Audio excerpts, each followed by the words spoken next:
Just yesterday, there was a report that a faction under IPOB went ahead to write a petition against the new Prime Minister of Biafra in person of Ngozi Orabueze.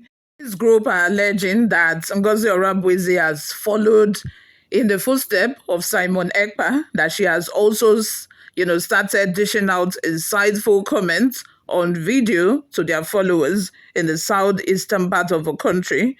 Today, to surprise you that the Finnish government has taken drastic action against Simon Ekpa. It's looking as if Simon Ekpa is in for it this time around, and they are not going to let him off easily.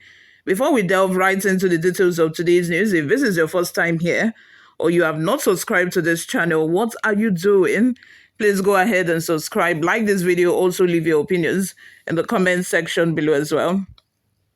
Finnish government freezes Simon Ekpa's assets, places him in toughest prison.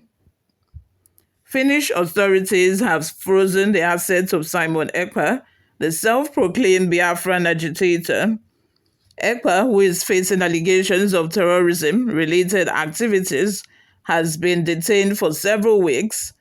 Sahara Reporters reports that the Finnish government has also frozen the assets of companies associated with Ekpa and 4 of his accomplices who are also in remand.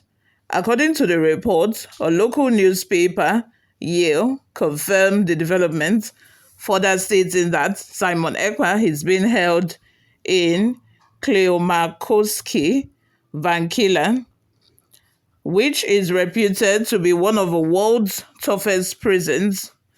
Kleomakoski prison is a high security facility and is located in Vanhamaneti, Akka, Finland. It is likely that Ekpa may spend the Christmas and New Year holidays in detention, given the stance taken by Finnish authorities. You all, let's have your thoughts and opinions in the comment section below. What do you think would be the decision of the Finnish government at the end of the day? Because the way it's looking is looking as if Simon Ekpa is in for it. Probably my presumption is that the first time he was arrested and then released, they released him so that they would be able to get enough evidence. And he did not know. He thought that they released him because they found, they did not find him guilty of whatever he was accused of. But it seemed to me that he was released because they wanted him to be free to do whatever he was doing before, so that they would be gathering evidence. And now that they have all of the evidence that they needed, they went again to arrest him. And this time around, they have put him in the very toughest prison in the world.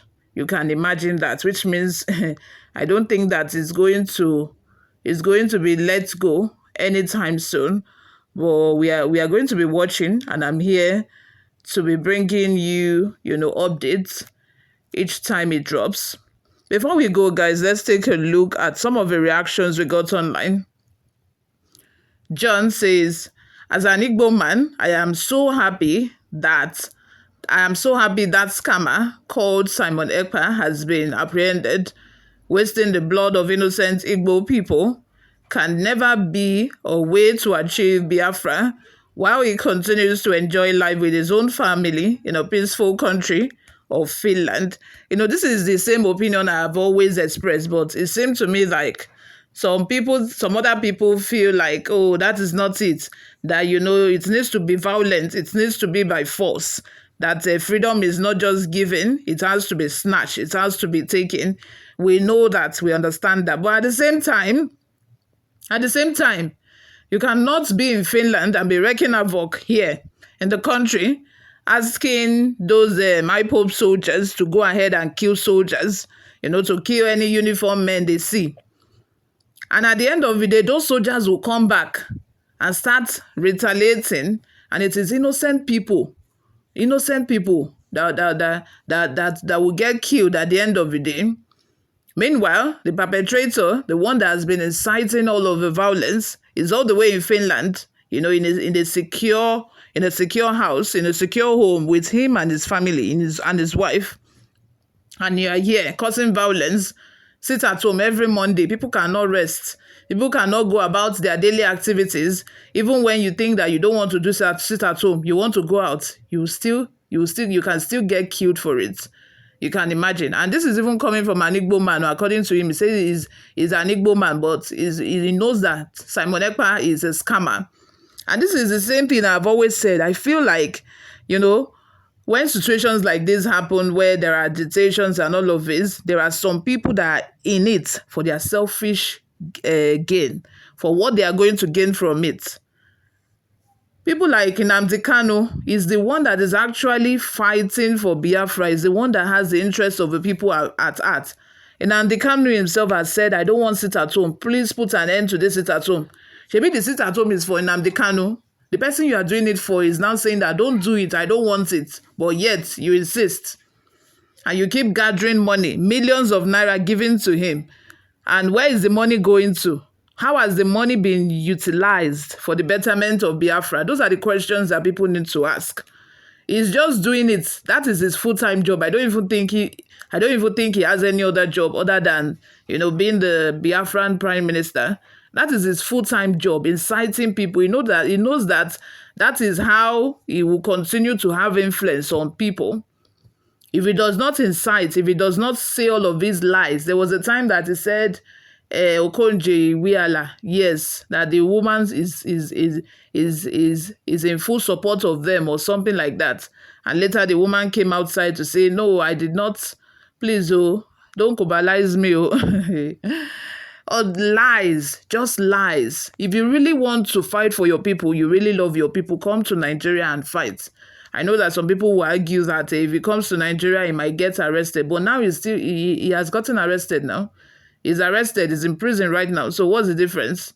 Whether in prison in Nigeria or prison in Finland, is it not the same thing? Daihatsu says, we don't need a second civil war, please. Whoever wants to exit this confederation should be eased out peacefully. Francis Ogbu says, toughest prison in Finland is the most human in Africa in general. Depending on how you look at it. Kola says, the IPOBs are discarding this news as fake because it is contrary to their expectations. The same Sahara reporters have carried many fake news about their perceived enemies, and they excitedly celebrated and spread the news. Alex Okafor says, only Christmas and New Year he will spend in the prison. No. Please say the rest of his life. Uche Chukwu says, did Sahara went to Finland to confirm, or as usual, deceit? Another comment from Annie Sunday, Eche Funachukwu, says, Chai, so finally, Prime Minister is now in the prison. You will continue his Prime Minister in the prison, Abi. Another person, lastly, this is the last comment I'm going to take, says, where are the fools seeing his brutality in the East as a just movement? MNK never believed in using force to actualize his goals, though I'm not in support of any of them. The way his followers were killing our Igbos were too bad. He should face his music. Exactly. And most of his comments are coming from Igbo people. The same Igbo people that you would think will support him. But because they know that, he is a scam. This is a lie. This is a lie. I've always said it times without number that I will pick Nnamdi Kanu over him, like 1,000%. Because it's obvious. It's obvious. What are your thoughts? Let's have them in the comment section. Thank you very much for always listening and watching, guys. I'll see you all in my next video. Bye for now.